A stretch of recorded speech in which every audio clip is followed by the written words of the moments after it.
Facebook page over here. Are we live? It should be popping up. Yes, it's popping up, and it does say that you are Jim. So I will see if I can edit. I can edit that. Okay. I don't think I could drink as much beer as Jim. Okay. And I'm certainly not as chill as Jim. That's funny. That's funny. Okay, I think I can actually tag your page as I do this too.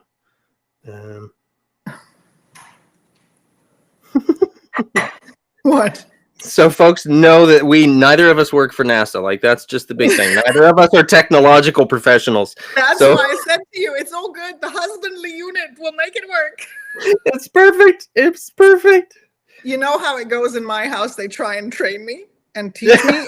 And I normally say to them, you don't ask me how your dinner got made. I don't have to explain it to you. Just sit down and eat it. I don't want to know how you make it work. Just make it work. That's it. That's it. Okay. Let me see. Refresh that. Did it change? Doesn't look like it changed. It did. Okay. It's just not telling me that it did. So now you're not Jim any longer. Now you're officially Tami. Okay, well, that's good to know. I was having an identity crisis. It happens sometimes on these broadcasts when I screw things up and when I don't, when I lose the plot and I can't prepare properly. Anyway, okay, we're going to get on track now as we go here. So perfect. All right. Thank you, gang, so much for tolerating my technological challenges as we get started here with these broadcasts. We really appreciate you tuning in for what is now episode number 63 of Talking About Horses. This evening, I am joined by Tami Elkayam. Did I say that right? Yes, you did. Yes, good. Okay. Tami is a lifelong student of the equine body, dedicated to understanding its intricacies through both art and science. Her journey began with childhood artwork and culminated in a Bachelor of Fine Arts in painting. She has illustrated anatomical educational material for several equine professionals, using sketching and illustrating to convey complex concepts. That's why your graphics are always so awesome. His passion for visualizing anatomy led her to integrate the principles of neurology, embryology, and motion into her practice. By applying these concepts through a multifocal lens, Tami has developed tools that are effective for both elite endurance horses and everyday riding companions. In her role as an equine therapist and educator, Tami offers efficient, teachable tools, visuals, and techniques for interacting with the equine body, ensuring they're memorable and comprehensible for students. Her artistic perspective, viewing the horse through the lens of geometric shapes, combined with a deep understanding of equine anatomy, has anchored her in the field of body tensegrity. She believes that the body communicates through art and recognizes movement and related structures is essential for addressing physical issues. Her classes are designed to impart this knowledge, and she's committed to supporting her students and other ethical equine professionals in their journeys. Okay, that's a lot. Tami, tell me about you. Like, reading that off a script, reading that off a website. So Tami and I are here to really duke it out. We've both got our boxing gloves under the table. We're ready to go at it. We have a bit of a disagreement, I think. We're looking differently. We have different perspectives on the idea of backing a horse up. Before we get started with that, Tami, after I read your bio, tell us just a little quick, if we got stuck in an elevator with you, so it's not the 30-second elevator speech, but if we're stuck for a minute or two, who's Tami? What are you doing? Where did it come from? What spurs your passion? I am eternally curious, and my ducks are never in a row, and my squirrels are all over the place, which is why I find things fascinating. And I learn and this is how this journey really started, is I did all these modalities that I tried, and I realized that that wasn't what I was seeing. And I started to see when I started to draw. And so I did a lot of, I went through gym, I went through the Upledger Institute, I went a very short stint at the Vlugen, I did Tucker Biokinetics, I did some myofascial, I did a whole bunch of stuff that gave me parts that were interesting but didn't answer the question I've had all along, which is this mammalian natural asymmetry that I saw everywhere. And I'm the freak that at airports, when I watch somebody walk different, I'm like, oh, that's interesting. And I follow them until they creep out. I think it was only when I did a really short art illustrated thing, because that's how I think. I put my thoughts in the drawing to try and understand body connections. And I mean, I've had stints where I've read nothing but dentist books where my husband is like, are we changing profession? I've had stints where I've read nothing but embryology books. So I kind of do that. I met in 2018 a vet who changed my life. Thank you, Abby. Bought the class and said, you know, there is a heretic physical therapist that looks at people the way you look at horses. And I went, oh, I'm not alone. And so I found Ron Haraska at the Postural Restoration Institute. And it was for me like coming home, because everything he said it way nicer and way better than me. But it was all like, yep. And so once I found him, and I took all the information that I had and what I was seeing, because I'd been cataloging for years, like the patterns that I'd been seeing, the things that I'd been seeing. Once I took all that and I took what I knew and I took how he helped me put it together in a way more organized way, because he clearly has his ducks in a row and his kittens all herded in, I was able to go, oh, I missed a big part of it. And I think this is where kind of all the bits that I'd collected had gone.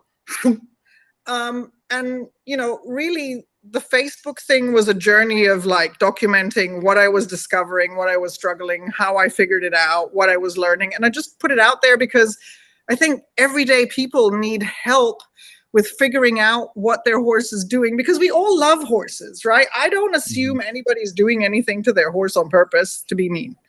We all love our horses. We all want to help our horses.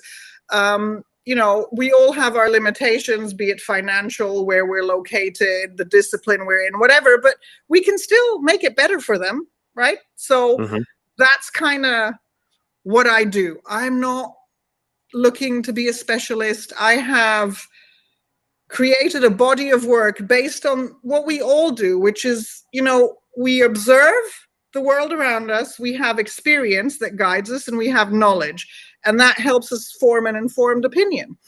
And so whenever I say things that are really controversial, it's because they don't match what I see, they don't match what I know, and they don't match what I understand. Could I be wrong? Absolutely.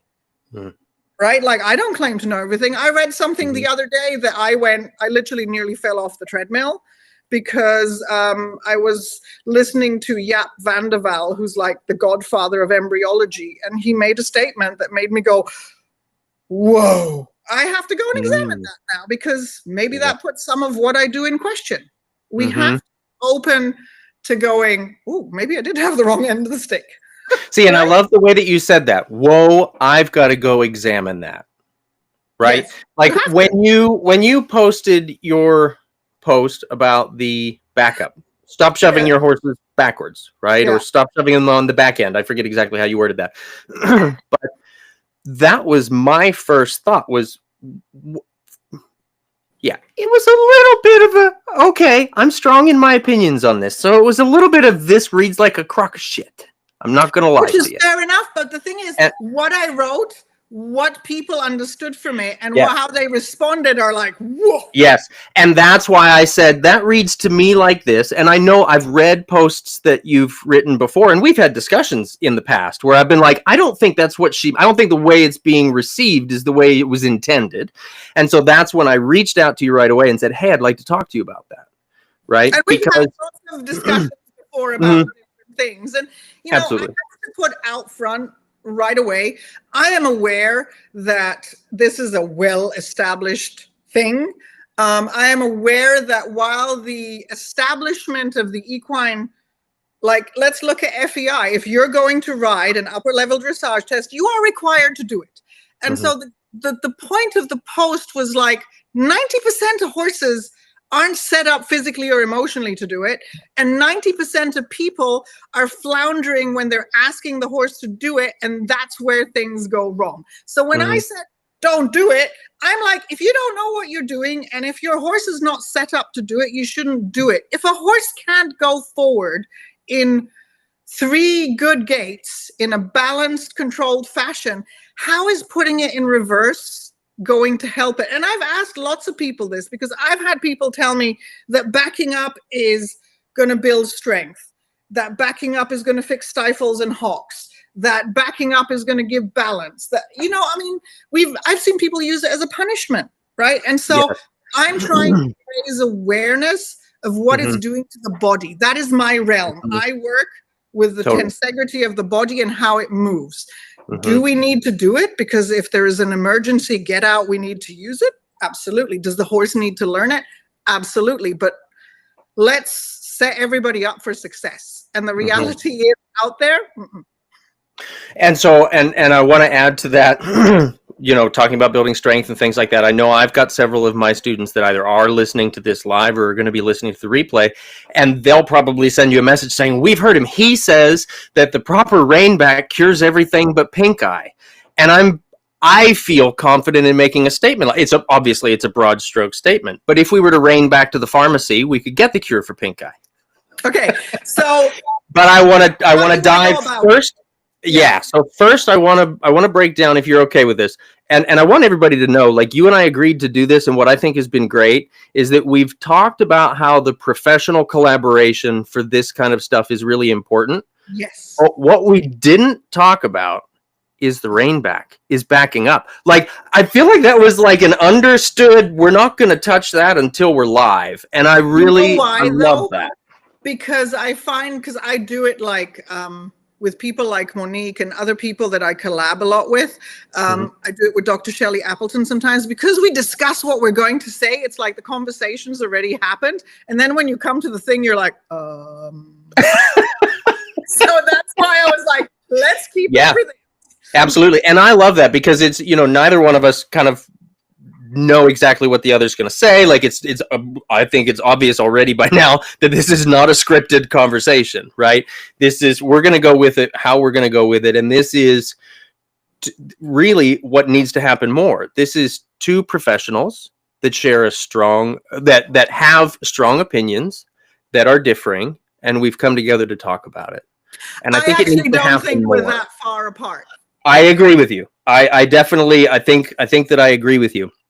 So what I want to do to start with is, can you, and so I'm going to pop this up here. Tasita has already popped in with a comment that rein back and backing up are 2 different things. And I think that's where our conversation is going to go, is what's the difference? How are they effectively utilized, or how do we throw it the hell away?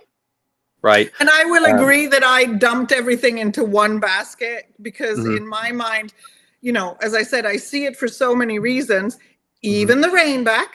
And I kind of look at it and I go, because I understand the physical price, or the cumulative physical price, the emotional physical price, and all that kind of happens. And I see it, you know, when we watch. So people that do dressage, their favorite thing is to watch the Olympics with me, because, like, apparently it's entertainment. So, you know, I understand why it needs to happen. I do dressage, and I try not to watch the Olympics because I don't find it very entertaining. I understand that, you know, there are nuances of differences for every discipline. But this is, I think, where the confusion starts. We have this list of things that can be achieved by putting the horse in reverse. And my concern is always, what is it you actually think you're doing? And how do you think it's happening in the body? Right? And if you can answer those things to me in a logical way that makes sense anatomically, then maybe I am wrong. But I'm trying to figure out, like, what is it that people think that they're doing? And like I said, I've had answers that are, you know, there's a range of answers, and yet they're all doing the same move, right? And I'm like, how is this happening? And so I want to dissect that a little bit, I've been teaching clinics to the public now all over the world, really, for about 25 years. One of my big things is rein back. Like, I talk about it constantly. Mm-hmm. And I want to get into a little bit later the why, okay? But I would also say that in those 25 years, I don't think I've had 25 students come to a clinic and show me a true rein back without coaching. Okay. And this is where I think we're gonna dive deep and find that we're probably closer to the same page than what the post originally seemed to be. Okay. But okay, go ahead. Can we just say that, like, I don't know a lot about the technicalities of dressage. I have people for that. And one of my students in Denmark, she's like the walking encyclopedia. She'll also tell you why all changed after the Napoleonic War. Shout out to Camilla. Like, I just go, I basically went, okay, can you tell me why they really do this and what really happens? Because I don't want to be coming and telling you you're wrong when maybe I am. So I went and did a little research and I looked around a little bit, and essentially the rein back in its origin, I don't know how it is today, in its origin was the litmus test for submission to written aid cues, right? And that's because coordination-wise and physically, it is so difficult for the horse to do. It also puts the horse in an emotional state of distress because it locks down respiration. Okay, so this is why it's the overriding, like, you will still listen to my cues, right? When I'm asking for this, even though there's absolute chaos in your body. And so that's what I want to dissect. That's what I want to dissect. Yeah. So I'm not exactly even sure the exact way to go about this, because I would say how about I describe what I would call rein back? Okay, go for it. Good and idea. Then we'll go from there, because I think what you and I are talking about on the negative don't do it is backing up. Like, and I differentiate it. Thinking about the steps back, the 5 steps back that you have to do, there is a price for those. Okay. Yes. Okay. I want to describe. I'm going to describe rein back as I refer to it when I'm coaching my students. Okay. I would say that the proper rein back has 6 elements to it. Okay. I would say the haunches sit, which we can dissect and be like, flexion in the LS, the SI, the coiling of the hind legs. I would say the haunches sit. The withers lift. The top line. Let me just get through it. I think I know where you're going, and I give it in a simplified way, and then we'll dig it. Okay. So the haunches sit, the withers lift, the top line extends. Okay. The feet diagonalize. They take several consecutive, consistent steps, and they do it in self-carriage. So there's supreme lightness to the aids. Okay. For the rider's aids, I'm not going to dig all the way deep into them. So that's all you. But the one thing that I want to get into, the reason why I totally know what you're talking about with putting the horse under distress and how it affects respiration. If the top line is extending, I think it's important to keep in mind, because to me, the top line is supposed to extend. That opens the thoracic. It gives us the availability to the thoracic. That's not where you're breathing from. Well, okay, fair enough. Yes, okay, you're right, 100%. But what happens in the rider's hands is that they have to give forward to rein back. Yes, okay. Not pull back. Okay. Like, to me, pulling back is absolutely illegal. I would say that your reins at any point are allowed to go forward, upward, open away from the shoulder, toward the withers. Never backwards and never downwards. Okay. If you're doing both of those things, I'll kick you out of the arena, basically. How many people do you think truly understand that the idea is to go forward for the horse to step under itself? I think that's why conversations like this are so important, because we're spreading the awareness of what's actually supposed to take place. Yes. Right. Absolutely. And I think that's where, like I said at the beginning, we can look at the anatomy and, like, dissect that and look at what's happening so that you have an idea. But for me, there is the essence that almost everything, and I know I'm a heretic, I don't mean to be, it's just because I look at things the way that they're put together. I think in pictures, I don't think in words. I think anybody who's ever read any of my stuff knows I can't spell, I have no punctuation, and like, no, words are not my thing, right? I think in pictures. And so when I look at surfaces and muscles, origin, attachment, insertion, fascia, how things are put together and which way the wheels are turning in the cogs, I know that every step back is taking time off the body because it's not designed to do that. Okay. Because if you think about it, you know, in terms of horses, when you see them, and I've seen some of the comments were like, oh, my horse loves to run backwards. I go, well, then I guess your horse is in a lot of distress. Right? Because horses do backwards for two reasons: to get away or evade, or to turn around and kick. Those are not places of physical and emotional balance, right? Yes. Would we argue that the horse is doing it in play with each other? Would we argue that that's distress or interest? So when they're doing it in play, the question is, because we don't know, where does the play, because it's like kids, right? I have two boys. At some point, the play goes from play to like serious, and then the wheels fall off the bus. And the idea of play is often mock fighting. Right.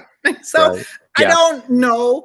And again, I'm not saying that it's only that. And like I said to you, I understand that when the establishment that you're trying to compete through requires that, well, and they took the biggest part of it out. Like they took out, there was at one point they referred to it, I believe, if I remember correctly, the shackle, where they would rein back and step forward. Yes. And they took it out because it was so difficult. They now require you to rein back. I believe it's 4 to 6 steps. And I think that if the horse is at that level, and it should be able to do it. It's at 3rd level or something, and then they don't touch it after that. If the horse is at that level, they should be able to confidently and fluidly rein back the whole length of the center line without any distress and with proper breathing, without challenge. Because if they can, then they're activating those stabilizer muscles that they need to carry us forward in balance. Okay. It's okay. I know, and that's what I think is so great about the ability to have this conversation, right? So, where do you want to go from here? How do you want to unpack the anatomy? Okay, so let's talk about, well, your original post had 2 pieces to it, where there was the talk about shoving the horses back onto their back ends. Which we already kind of unpacked a little, but okay, go for it. Yep. And then there was a part of that was, and we didn't talk about this, I didn't ask you about this, there was a part of the disengaging. Was that the same thing with a different word, or are you talking about that whole, foundation horsemanship, disengage the hindquarters business? So the thing is, when we put the horse in reverse at any point, we are disengaging because the way that all the structures need to work together to move forward. Okay. And so when we ask, I'll give you, I think the simplest visual that I always have is I tell people to look at what the iliums are doing. So the wings of the pelvis, right? So when the horse is moving forward, they're kind of doing that, right? Which is what the joint is designed to do, right? And so we have that nodding of the sacrum, and the lumbosacral joint will open if all is good and the horse is able, right? And that will create that spinal engine motion that will create that follow-through motion. Now, when we ask the horse to move back, we're jackknifing those iliums. We're putting an awful lot of tension on that SI joint. And what that does is the body's going to try and protect itself, and it's going to activate a ligamental muscular reflex that's going to inhibit muscles. Okay, now break that down, and why? Because the ligaments are designed to protect the joint. Why to the whole part? Why do we use, what did you say? We jackknife it? Yes, because you're asking for the leg to go, you're asking for the leg to go back. So the ilium has to work in reverse. Okay. right? And when the ilium works in reverse, that sacrum gets locked. And what we have essentially is that whole lumbar spine is like a 6-car pileup. Yeah. Because remember, the horse is supposed to go forward laterally or support itself up when it's rearing. Right? Going backwards is an emergency exit. It's not designed to be utilized a lot. And so the thing here is incremental damage, right? It's every time we overstretch those ligaments, every time we do that. And then the reality is for most horses that their pelvis is rotated onto their spine, right? And we see it where the pelvis only goes in one direction, only one ilium's doing the work, right? Sure. Whether by natural asymmetry or by compensation or whatever. Doesn't matter, right? And so when we have that, then we only have one SI working and one side of the lumbar that's really doing the heavy lifting. And we have femurs that are now locked, because when you take that ilium back, you're basically locking the range of motion of the femur in the acetabulum, right? And so now they have less range of motion. So everything is locked, right? So the horse can't sit on his haunches, but guess what's doing all the work? Your stifles and your hocks. And how many of those need to be injected all the time, right? And so now they're doing all the work. The problem is we assume that they're both like supporting the horse, but we have, you know, different orientations. One patella is pointing in, one patella is pointing out. And we see it even in the Olympics. If you look, and they're all going to go and look, I know. If you look at 90% of the horses, when they do those 5 steps back, the left foot is stepping out and wide and the right foot collapses in. Okay? That's because we have 2 totally different limbs and different orientations doing different things. Can the horse do it? Yes. Is there a price for it over a period of time? Absolutely. And then if we have a horse that's not strong enough, that's not athletic enough to even do that, then now we have more wear and tear and more compensation. So I think, you know, people like to get upset at what I say. That's not my intention.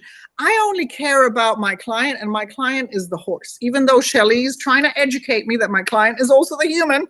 The horse doesn't write the check, right? That's my client is the horse, and I'm really trying to help set people and horses up for success, which is, I think, what you're doing as well, right? So when people come to you and you give a lesson and you have a horse that has no proprioceptive awareness of its hind end, right? And it has no idea where its limbs are, and it's got a weak back and it's contracted and bent like a banana, because the thing is, you know, you're supposed to start a rein back from square, right?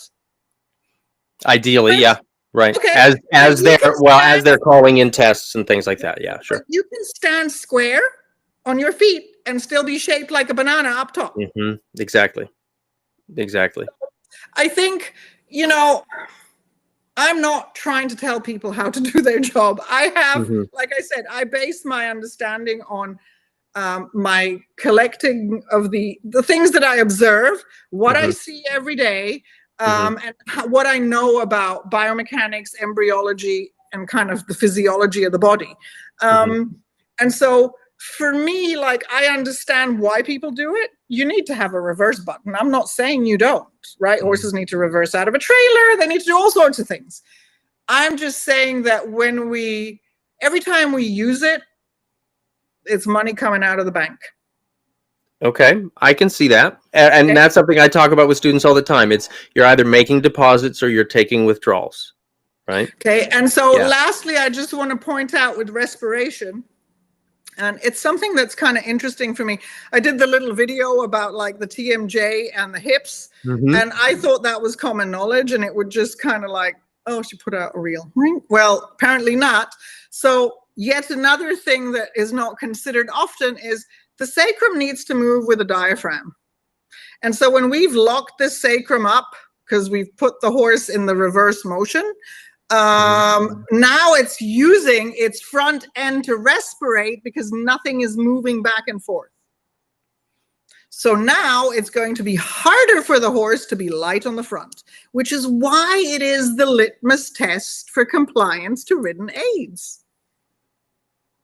Okay, done. Okay. Next. So what I think we see a lot in, I'm going to call it backing up. Okay. Because I'm super particular on what I call rein back, right? I see a lot of horses going backwards. There absolutely is a difference, yes. Yeah, there's a lot of horses that go backwards, but that's not rein back, right? In horses that are backing up. So first we said, you know, riders, we often see them pulling back, right? And so when we see that, we see horses that are dropping in the back, right? We see horses that are bracing up in the neck, which we know then the hips are pointed out behind them, making everything more difficult. We see the front legs or all four legs dragging lines in the ground, right? Rather than actual articulation of the joints and striding backwards. Absolutely. And I think all of those things absolutely are, I mean, we couldn't say that they're anything but damaging for the body, right? And also for the mind, right? Because they're challenging. Now we're putting a prey animal in a very challenged position and we're rushing it. The easiest way to bring out emotional instability in a prey animal is to rush them, right? That's not to say we can't hurry at times, but that's different than rushing, right? They can hurry without rushing just like we could once understanding comes in play. We see riders correcting a horse or punishing a horse with backing up. Okay. That's something, as far as I'm concerned, there's never a place for that. I didn't think you did, but yes. Right. And I think, I will take that it wasn't fair to lump it maybe all in one basket. I will take that. Mea culpa. Well, you know what? It's giving us the opportunity to have this conversation because I know that there's at least one listener out there who would think that it's an appropriate, in air quotes, punishment for a horse to back them up. I grew up doing that because it was what I was taught. So I know there's at least one person on the planet left that probably still does that and thinks that's okay, right? But what that will always do is jack the body up and jack the brain up, right? When we see, we used to affectionately refer to it as members of the International Rope Wigglers Society, shaking ropes at your horse from the ground, and they appear more to be llamas than horses, right? With their heads up in the air and they're all jacked up, and you could drag the arena with their belly button because they're so inverted, right? That's no good for the horse's body. Does that mean that sometimes we might have to get noisy with our aids to keep from getting run over? Absolutely. And is it going to destroy everything if the horse inverts in that moment? No, because you're going to live to fix whatever potential mild momentary distress you caused, right? So there's definitely a line between... Because in nature, there's plenty of distress. There is a reverse button for emerge. It is the emergency get out. I'm not contemplating that. We have to remember one big difference. One massive, massive difference to tensegrity and to the horse. There is a difference between doing the emergency get out exercise unloaded without a rider and doing it with a rider and having no control of your head and having to carry that extra weight on those stifles and hocks in reverse. Absolutely. Absolutely. And so that's when we think about the backing up, and we see it a lot of times, horses, like I'm going to think of reiners. A lot of those horses are taught to really hustle, like haul ass backwards, right? I find myself in most of the English disciplines that rein back is avoided because someone at one point said to do that is bad for my horse. And I watch a lot of the somebodies who say that, and I think, well, damn, you leading your horse is bad for your horse. So of course riding it backwards is going to be bad for him. Like, and I'm exaggerating on this, maybe a little bit, but it's the way that they apply it. Of course, it's not good for their horse's body. If the way that they do it is pulling on the reins, is, you know, dragging their legs backwards and squeezing the toothpaste out of them and doing all those things, that in itself, before they even step backwards, the preparation for that is no good for their horse, let alone the movement itself, right? Where I find, and this is where I want to pick your brain about this a little bit, where I find the rein back to be really effective. Mm-hmm. We talk about half halts. Okay. A half halt, essentially, distilled down, a half halt is a rebalancing. Okay. Okay. The horse in forward movement, primarily, unless his movement has been, as Charles de Cunfee refers to it as, cultured, unless the horse's movement has been cultured, he's relying on kinetic energy. And it's basically, it kind of like us falling down a set of steps, right? He's moving forward just because he's moving forward, and so he's rolling forward, and he's on the forehand. Falling and recycling into the energy that we catch ourselves falling, and we recycle it. We're falling forward. That's what we're doing. You bet. Absolutely. Yay! So, see, I knew we'd be on the same page with that. So the reason that I'll say obsessively use rein back, and what I mean by that is in an average session, I would probably ask for at least the preparation for rein back a dozen times. What's the preparation? And that's the part that I think is key. The preparation to me is the activation of the postural muscles, which are to bring the horse off of the forehand, and then allow him to carry himself forward in what Charles refers to as the cultured energy instead of the kinetic energy, instead of falling downward. Okay. Right? So those stabilizers, as far as I know, that's what I want to be going after, rather than the locomotive muscles. Right? Okay. Rather than I refer to them as stabilizers and mobilizers, and I'm sure there's lots of different words for them. And I couldn't tell you exactly what their names are. That's for Tami Elkayam to tell us.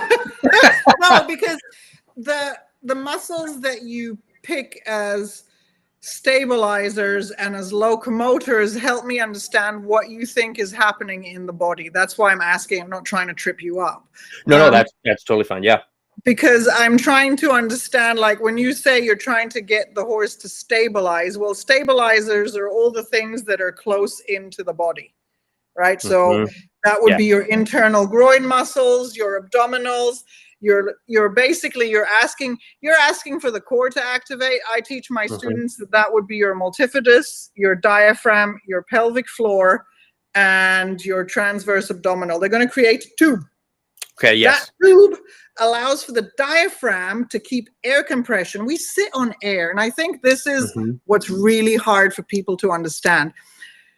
The muscles, the fascia, the tendons, the ligament, they assist, but we sit on air compression. We sit on a pressurized tank, and if that can't keep its compression, the fascia can't provide its support, the ligaments can't do their job, and only the muscles are trying to hold stuff together while still facilitating locomotion. And so I think this is where, for me, I'm always like, you need to start with breath. Right? Yes, 100%, 100%. And that's, my students hear that all the time. It's like, yeah, you can breathe. Your breathing is optional. Is your horse breathing? Right? And I pare it down so much to, can you cause your horse to take a deep breath just by touching with your leg?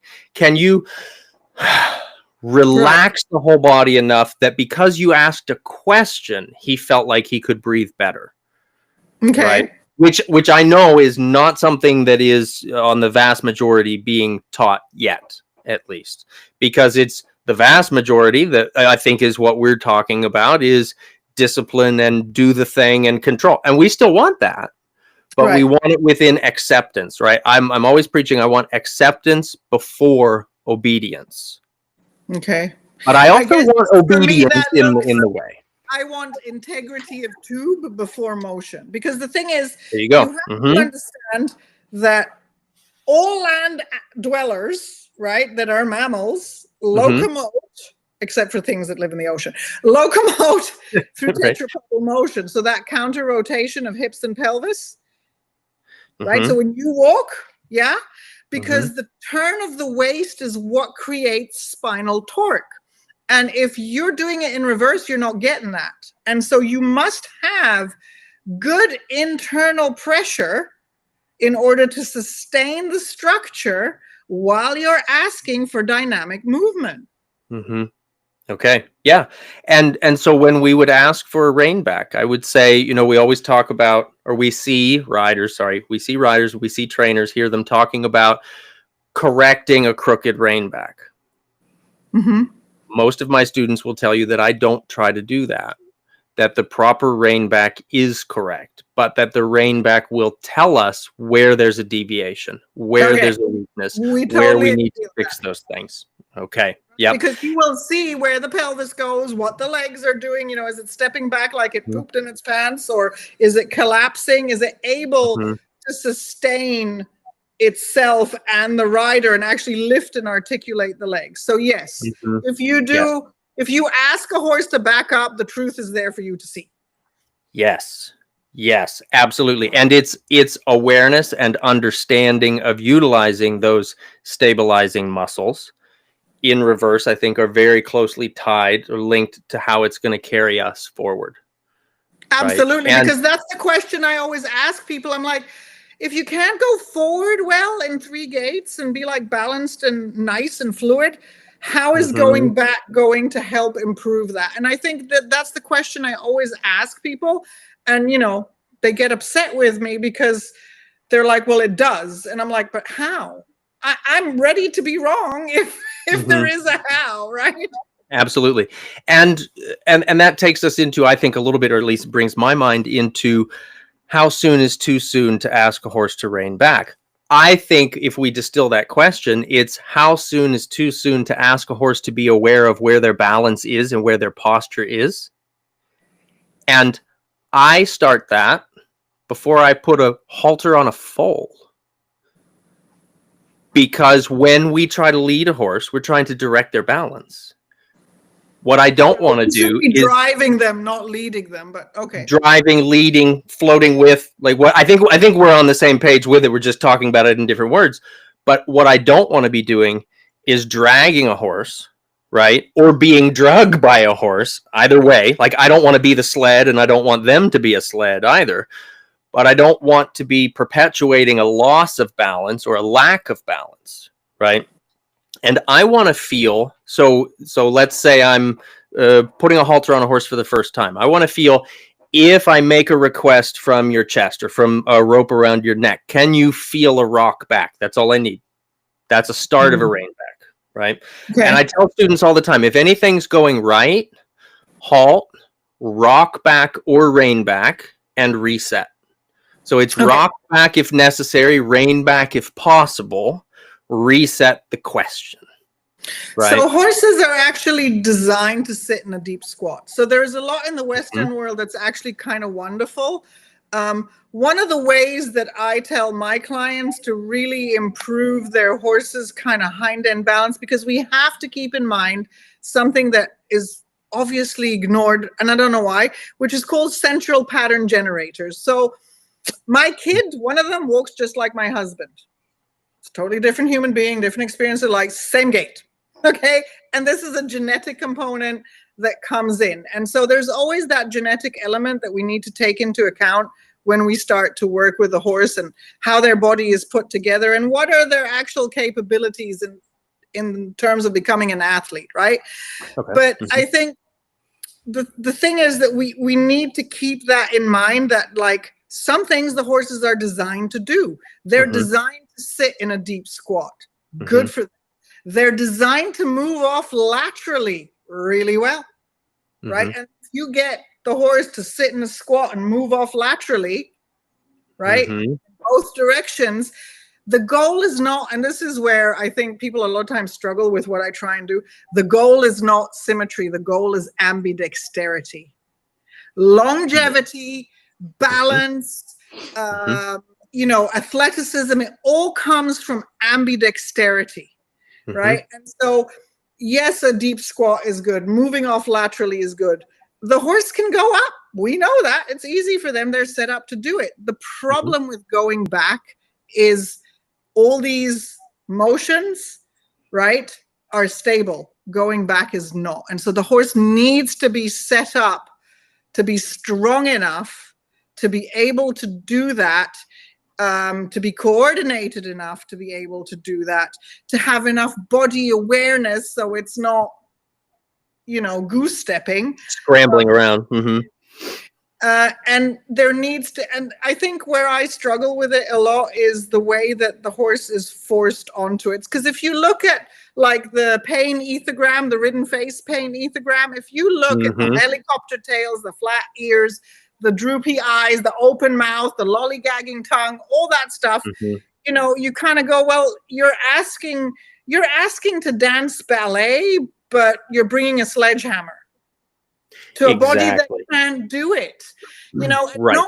And this is the thing that I think is really a hard reality. I learned this really early on when I went to boarding school. It was an all-girls boarding school, and at 16, this girl showed up. She'd been to the London Royal Ballet. She was destined to be a prima ballerina, super talented, absolutely amazing dancer. Her ankles couldn't keep up. She was done. Toast. There you go. Right. And so there is an element of genetics. There is an element of just sheer luck. Like I've seen horses finish Tevis where you're like, and they're like, hey, right. They've gone 100 miles right. with bad feet, with an unbalanced rider in a not very great saddle. And they're like, I'm good. Right. Right. They have this account that keeps filling itself back up in spite. Yep. Yeah. Right. Right. And that's where I think this idea of really just understanding what we're asking the horse to do, understanding the toll, the effect that it's taking on the body, because, I'm gonna quote the heck out of Charles de Cunfee here in several different pieces, but it's that idea that we're sitting on the weakest part, talking to the most sensitive part as far as the bit in the mouth, right? The horse is not designed to be ridden. Every moment that we're on a horse should be an apology in motion that develops the horse to better carry us, right? To build the strength and the ambidexterity. Absolutely. He talks about riding being in 3 specific phases for the horse. And I think it's that way with schooling on the ground as well. The first phase being the restorative phase, where under the weight of the rider, you bring relaxation, balance, purity of the gaits. That second phase is what we're talking about right now, is that therapeutic phase. That's where straightening, equally loading the limbs, developing the ambidexterity, that's all part of that therapeutic phase. And then he goes into the amplification phase, where we increase suspension, we increase agility, reach, we get that, as he calls it, superior self-carriage, right? That's a whole other level, right?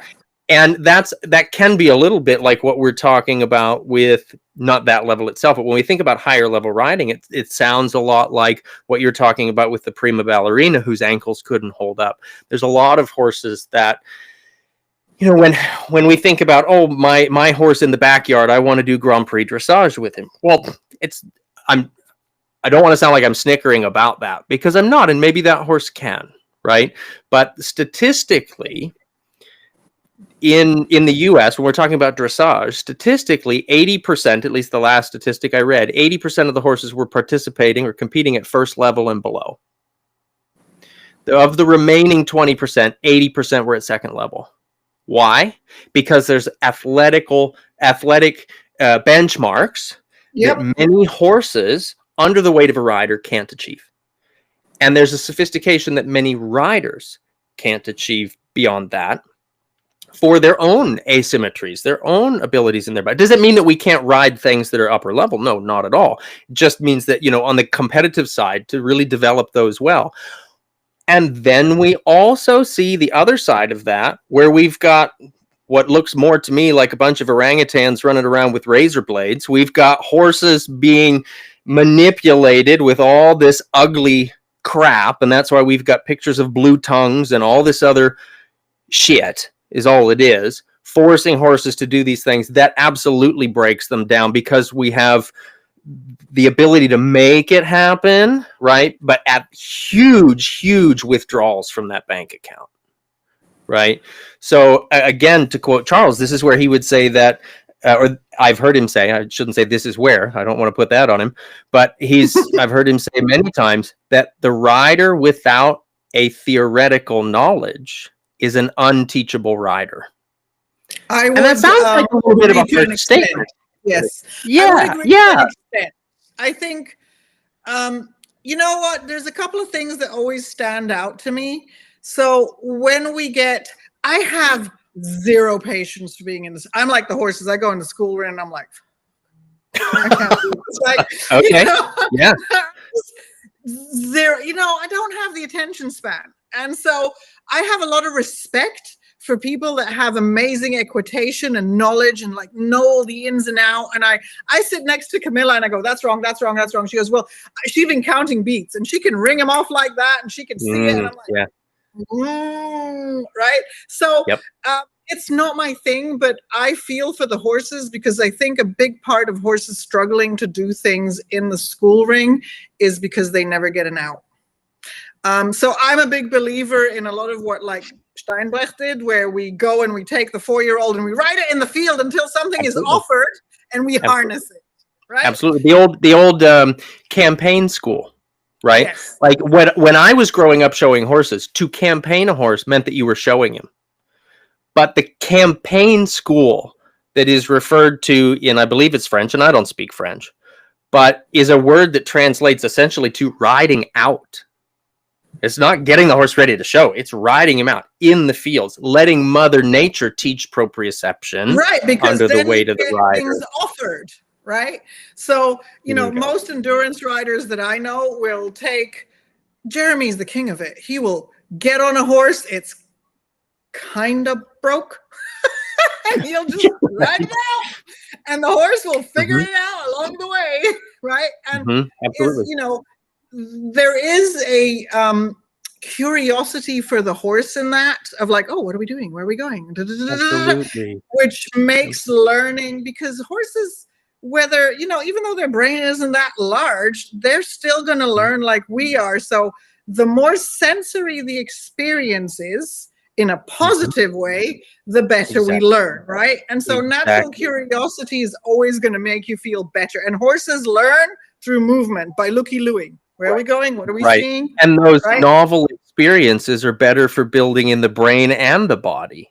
Right. And then when you have a horse, this is where, like, I never understood what people meant when they say that the rider becomes one with the horse, until my mare showed me, because, we all get the horses we need.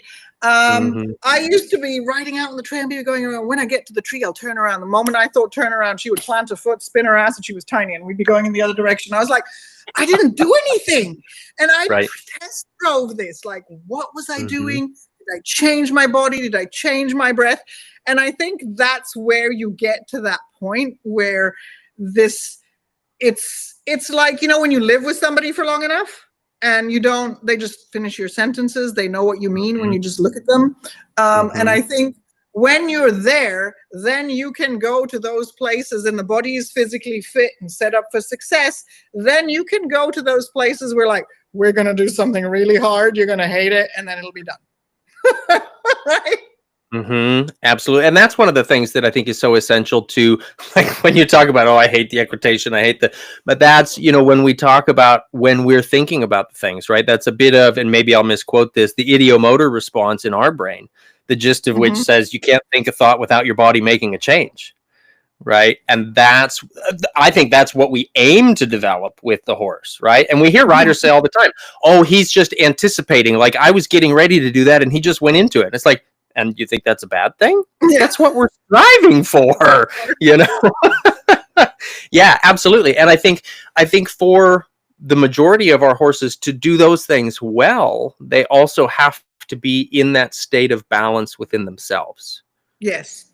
Right. Or they can't act, they can't respond within that moment. And that's where we need to be aware of the timing and have the appropriate feel and things like that. And then the horse, and those are hard things to learn. I mean, I teach feel and timing, and those are really hard things to learn. And I get, the students that have been with me a long time, they call me a liar all the time. They go, well, you didn't do what you said. And I go, well, because I had to follow the tissue. That's what the body wanted. But that's not what it said in the book. Right.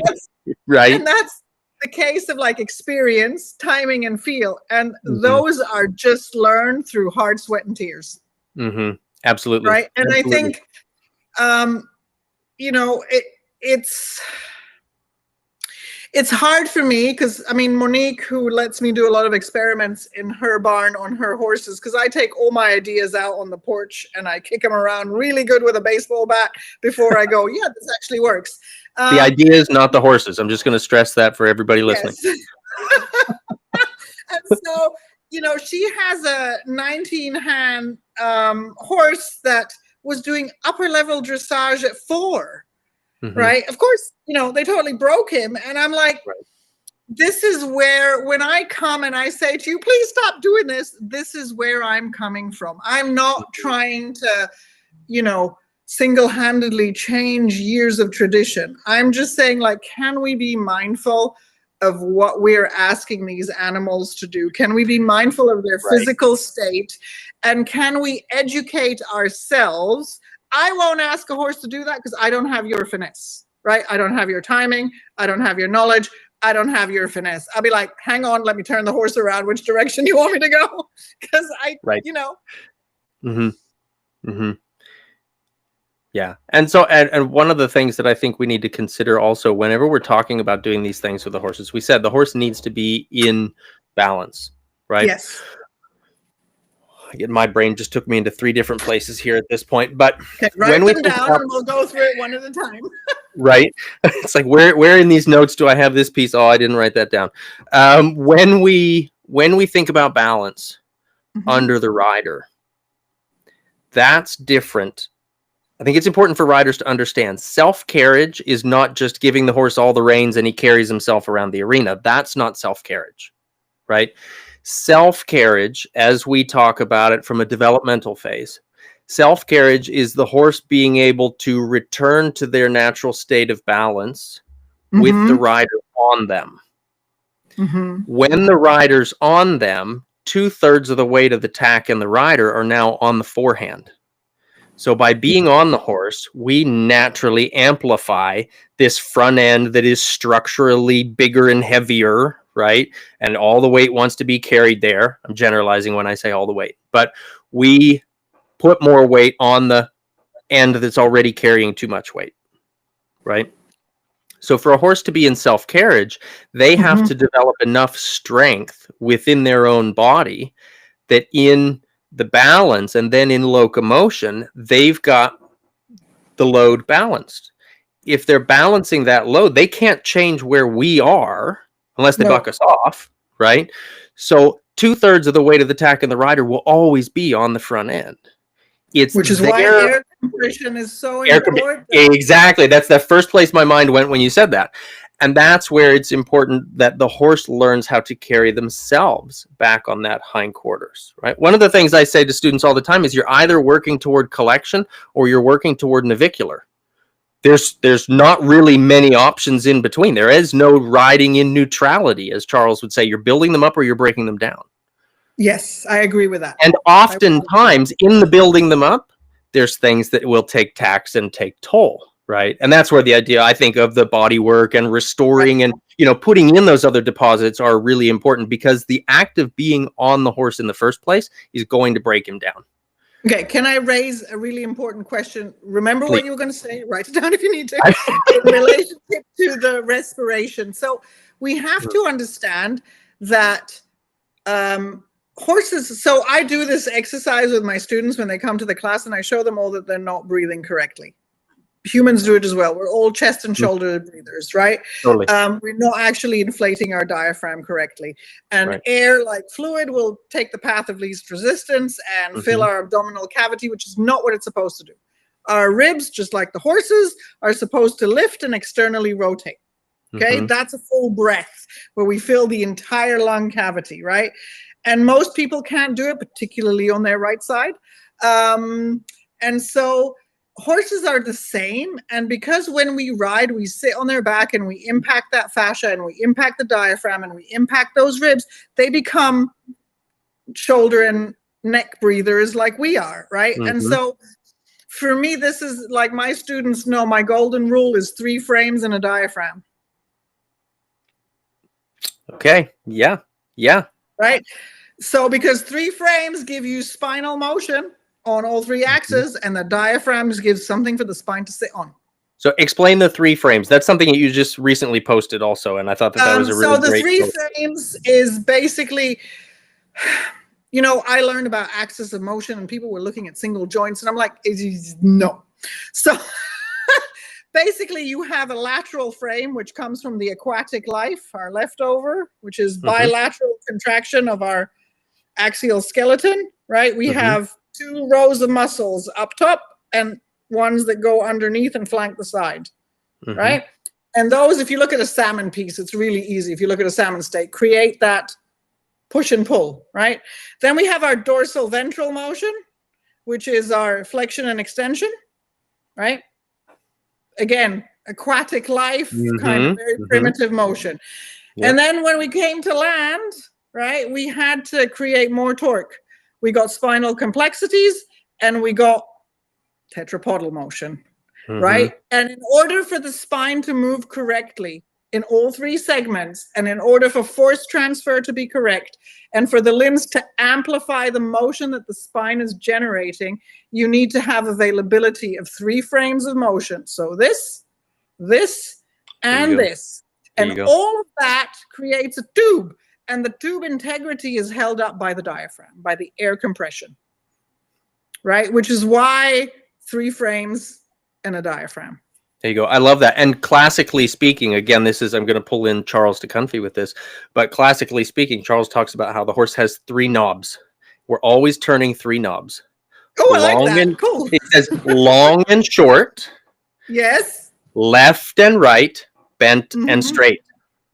It's like an Etch-a-Sketch. Like an Etch-a-Sketch, right? Yeah. Long and short, left and right, bent and straight. And that goes into, that's what I thought of immediately when I saw your post about those 3 planes, right? And everything always needs to start from and come back to relaxation, which is full diaphragmatic breathing and that sort of thing. So there's, you know, when we talk about the establishment and the classical side of things, there's a lot more in there that you're in line with than you would believe, you know, and it's, I think verbiage is what changes, right? And the way that we use our words, I think, is so important. And that's why I try to be... Well, and I think we've established at the beginning that words aren't my thing. And that's all right. It reminds me of something that Richard Winters said at a clinic many years ago when I was riding with him at one point. He was talking about the importance of our words and how the same thing can sound the same but mean something different. And he brought in this line.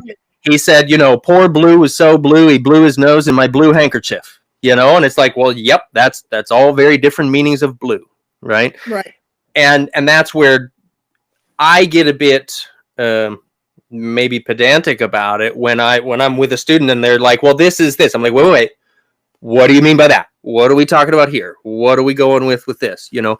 And I just want to take a step back when you're talking about those 3 planes and when you talk about that aquatic life and the kind of swimming, that laterality. One of the things that I think is important for a lot of riders to think about is when the horse is in walk.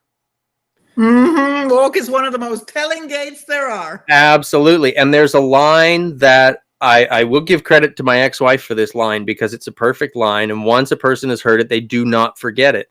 Are you riding a chicken or are you riding a fish? I say it's a chicken horse because it doesn't have a hind end. There you go. And the idea in the walk is that if that nose is going left and right, it's going to go, the nose is going to go to which hind leg is on the ground, right? Yep. Pushing leg because it lifts and arcs. Yes. Bingo. And that's the fish. If the horse is walking and bobbing their head like a chicken, their back is tight and they're braced because they're out of balance. And so that's a horse that I say, halt, rock back or rein back, reset, and try to find the balance. And there's other exercises that we can do, but that would be a moment where I'd say he's not in balance, he's falling down, right? But what if you and I lose our balance, rotation at that point? What if he's stuck? So the mammalian pattern is, for almost all mammals, our left brain hemisphere is more dominant in motor patterns, which means the right side of the body is more active, right? So you're generally going to have everything on the right be short and narrow and everything on the left be long and wide, right? And so what a lot of bodies do, because this is the last part of the motion, is they get stuck. And if you look down many horses, the pelvis is in one direction, the withers are stuck in another, and the neck is kind of mediating between what won't move. And now we got leg movers because the barrel is locked and the spine is compressed. Yes, absolutely. Absolutely. And So that's where what I'm saying, if you ask for a rein back, then you already have the left femur generally in external rotation and in abduction, and the right femur in internal rotation and adduction. So how are you pedaling back correctly? Because your sacrum's doing the same thing. Right. And that's where the preparation for it, the question in the first place, helps us to feel, is the horse actually organized or organizable, right, to properly do that? Yeah. And sometimes the answer is no, right? And that's when we call a Tami. We call our body workers. We call our osteopaths. We call our vets. We look deeper, right? We work for that therapeutic phase of training to say, if they're not balanced enough to do that, then what, right? What's next? And that's an important thing to think about. And I think in the way that we ask for, to me, the way that we ask for the rein back answers so many questions, because is it rein backable? Right? Can they organize their body in order to do that? And oftentimes, if we go there, if we prepare for it and we wait, the horse will find, as we talk about in the Masterson method, right? It's like you point out where the tension is. If they can, oftentimes I find the horse will release that tension, and then they'll be able to organize themselves better for that. Sometimes they can't, but in the way that we ask. So I'm always referring to my aides and telling my students, use your aides with a Masterson mindset. And I say that because I know you understand where that's coming from, right? That idea of your job is not to get the horse to rein back. Your job is not to get the horse to canter or to do a flying lead change. Your job is to ask the question and inspire the horse to do it. It's his job to do it, right? And so this is where, like, when we talk about the hauling backwards, shoving them backwards, it's like, that's not even a question, right? Because it wouldn't be like, on principle, we wouldn't be doing that. Right. And that's, again, that's my degree of rein back, which is. So I will ask you this. What is, because you said you will come to the end and tell me, and you still haven't told me.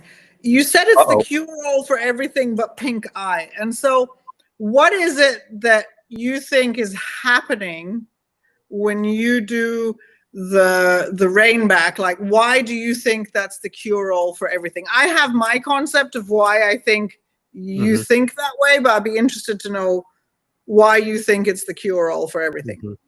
I think that, and obviously it's tongue-in-cheek, right? It's not necessarily the cure-all for everything, but in the way that we ask the question, we inspire our horses to rebalance, to relax, to release through the length of their spine, so that everything is available to us.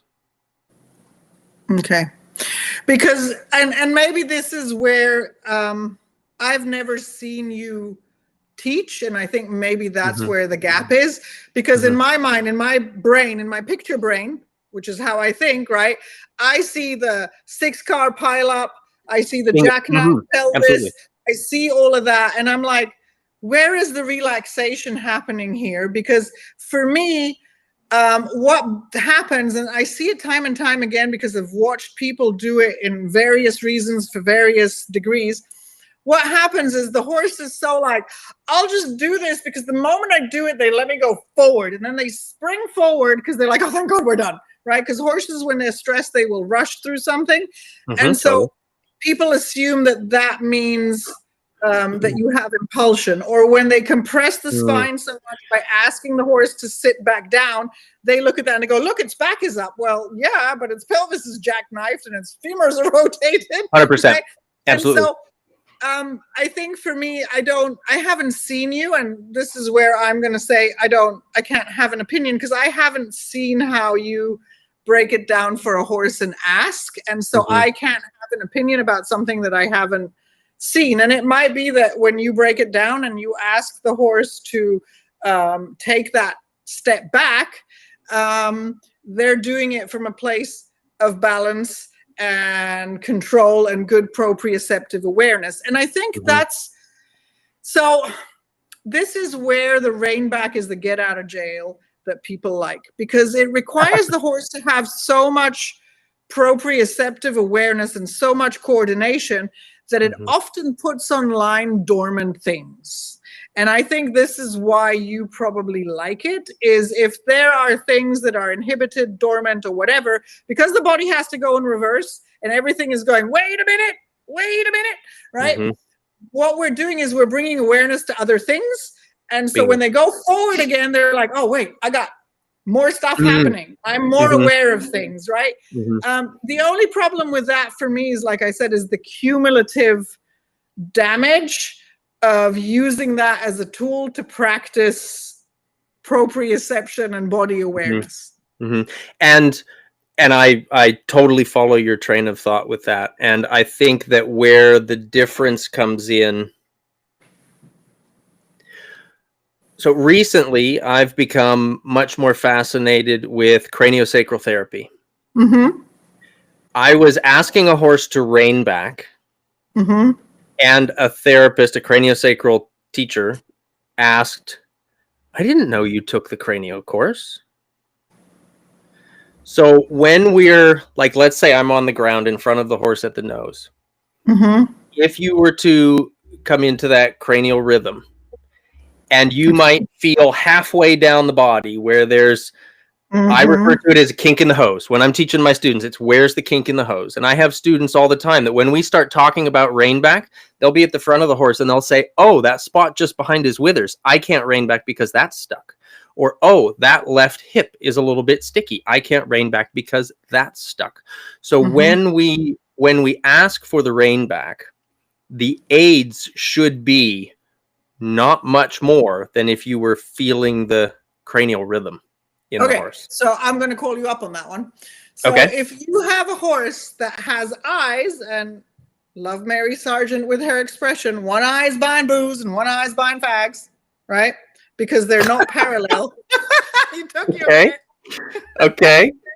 And if you have those temporals, most horses, that pattern that I was talking about starts at the sphenoid. So you already have a timing deficit at the TMJ, at the temporal bones. You have a sphenoid that's going, right? So you already have a timing deficit in that cranial-sacral system, right? And I love that you're doing it. I think that's brilliant that you have awareness of it, and that the kink in the hose is an awesome analogy.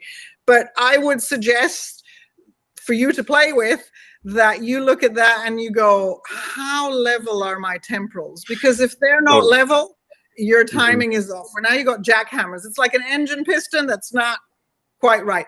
Yes, it's important to pay attention to the kinks, and if you get rid of some of the kinks lower down, maybe the backflow will reset some of that timing. Certainly if you get the sacrum to move well, it'll help reset that timing. But I think it's important to be aware, you know, for everybody out there, because we're doing an educational thing, that if you have this already, the timing is already off, because everything in the body is going, wait, am I coming or am I going? Right? And what happens when that happens, the jaw shifts and the brain's perception of where the midline of the body is shifts over to the left, right? So that already puts the horse off balance and proprioceptively changes the game. Yes, absolutely. And where I would only mildly counter that is that most riders don't have those skills and that awareness. Fair enough. Right? And so the real base for my bringing that analogy is that I knew that you would understand, like, what the listening hands feel like.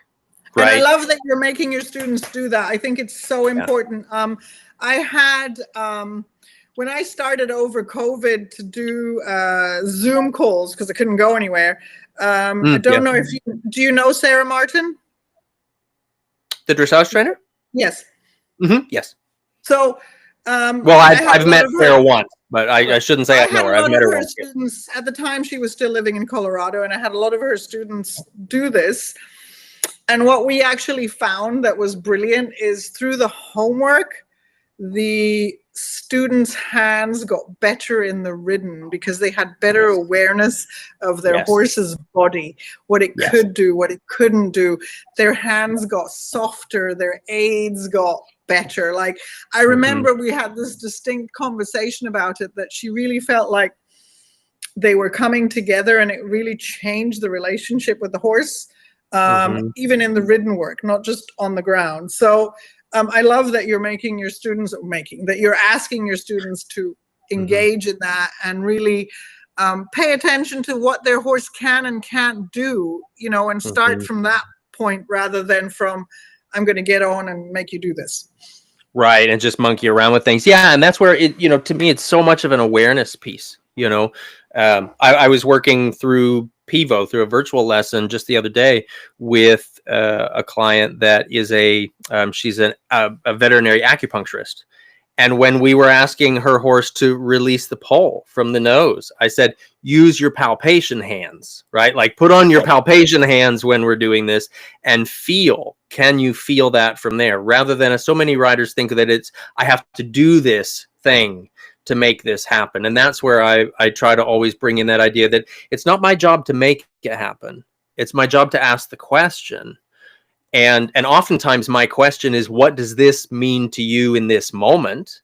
What I love about that is that the horse is incapable of giving a wrong answer to that question, right? And it's my job to inspire them to do the thing. It's their job to actually do it. And that's where I find, again, going back to the rein back or backing up, and we could use it for anything. Like, we could be talking about trailer loading right here for all the difference it means to me. But it's that idea of, can we bring the horse awareness to the fact that they're not even balanced in that moment, right? And that they're using themselves in that I'll call it improper way, you know, that may be for the movement, for what we're doing, it may be efficient. Like, I think we talk a lot of times about the body moving efficiently, but that's different than the body moving optimally, right? Yes. And that's where, the body's moving efficiently all the time. It has to survive, right? Exactly. And I think that's where you're going with that there is this, the body will do what it needs to survive. And actually, this mammalian pattern that I see everywhere is actually the body's ease of survival. Yes. It is the body's making sure that however it compensates, it doesn't interfere with fundamental functions of survival. And so, yes, I do think that there is a difference between optimal and functional. Yep. Absolutely. I love it. So look at that. We're on pretty much the same page. I think we kind of knew we weren't far. I mean, and the thing is, you know, a lot of times when I write these things, it's because, you know, I've gone out, I've treated horses, I've seen things, and I'm like, oh my God, I wish people would just stop doing this, right? And so I just sit down, I write it, and I put it out, right? And I think it, for me, was really interesting, like I said, what I wrote, what I intended to convey, and what people took away from it. It's always a little bit like Chinese whispers. Yeah, absolutely. And it was obvious that you were writing that from a state of, I'm going to say, a state of passion, right? Like, you were really feeling what you were writing. And it's easy for people to misinterpret those things. And I think that, again, that's why the ability to have these conversations is so important, because one of the things that I saw happening in plenty of comments on that post and comments on shares on that post and things like that is people were really getting bent out of shape. I don't know why. Well, because it was what came from you as an emotionally charged post, and your passion about writing it struck an emotionally charged chord in them, and they became defensive, right? or they became supportive, and that happened too, right? Like there was definitely supportive posts So and we all defensive do posts. it. We It's human do. nature to respond Yeah, emotionally before we respond intellectually. absolutely. But for me, it's always interesting that I wrote in the post, like, hey, I'm not looking to upset anybody. I totally understand if people disagree with me, you know. But which is why I sent guess, a reply saying I disagree with this. and Because I knew I could. I knew we had that relationship that I could do that. Yeah. Right. Yeah. But it's just, I think it's really funny because one of my students said to me, she goes, I don't know why everybody's so pissed with you when you're just trying to save them vet bills. Right? Right? Absolutely. So, you know, I really, whenever I write these things, it really is from a point of like, hey, let's raise some awareness. And unfortunately, I'm, as you've said, I'm not a very tactful person. And, you know, Blunt's my middle name. And so, you know, it's the time in England, I think. It's the, you know, a little bit of that English bluntness. I don't know, but it's really Monique. I think it's great. Like I think it's one of those things that some people don't know how to take that. Well, this is something, it's really interesting because there's things that I consistently look at, and I am really like, I try and do better because, you know, I teach people, but people confuse directness with rudeness. Yes. Which is always fascinating to me. And I'm like, oh, I gotta be nicer, but it's so many words, right? And then there is, you know, there's so many words. I love it, Tami. I love it. So I try, and most of my students will tell you that I try very hard to pick the right words. And what I say to one student can often be very different than what I say to another. So I have one student where I might say, that was shit. Let's do it again, but not so poorly this time. But only because I know I can say it to that student. To someone else, it would be, here's why that wasn't working. Here's what we can. And it's not that anything is sugar-coated. It's directed in the way that I know that that person will receive it the best in that, or I think that that person will receive it the best in that moment. That's the challenge with social media, isn't it?